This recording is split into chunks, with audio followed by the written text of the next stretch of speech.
Guys guys guys ছোট একটা ব্লকে নিয়ে আসলাম। তো গাইস আমাদের পার্কের ভিতরে তো সেই মজা লাগছে। তো তোমরা যদি পার্কে যেয়ে থাকো তো আমাদেরকে কমেন্টে নিশ্চয়ই বলবে গাইস। তো আমরা দেখো কত মজা করছি, আনন্দ করছি। তো গাইস আমার দোলনা ঝুললে যে এত মাথা ব্যথা করে কেন গাইস? তো আমার সেই বুকেও ব্যথা করছিল। তো তোমাদের সামনে একটু আনন্দ ফুর্তি করতেছি। তো হ্যালো গাইস, আমি আমার একটু বন্ধুর মোবাইলটা ধরে দিলাম। তো বন্ধু বললো একটু ধরে দে, তো এর জন্য তো গাইস গাইস গাইস আমার একটু বুকে ব্যথা করতেছিল, তো এর জন্য আমরা একটু দুজনে একসঙ্গে দোলনায় ঝুলতেছিলাম। তো বললাম যে তুই উঠে যা, তো বললো কি না আমি এখানে বসে থাকবো। তো আর কি আমরা দুজনে আস্তে আস্তে ঝুলতে থাকলাম। তো গাইস দেখতে থাকো।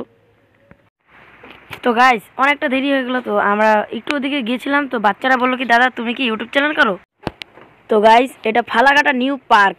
পার্কের ভিতরে এখন এত সুন্দর করেছে যে আমার সেই ভালো লাগছে গাইস। তো গাইস আমার বন্ধু বলছে কি এই বারবার এদিকে আয়। তো আমি বললাম কি না রে ভিডিওটা বানাচ্ছি, তো ভিডিওটা বানাতে দে।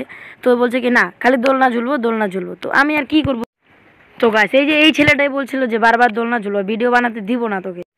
তো গাইস বাই, আজকের ভিডিওটা এতটুকুই। তো আজকে আমরা এখন চলে যাচ্ছি গাইস, বাই বাই।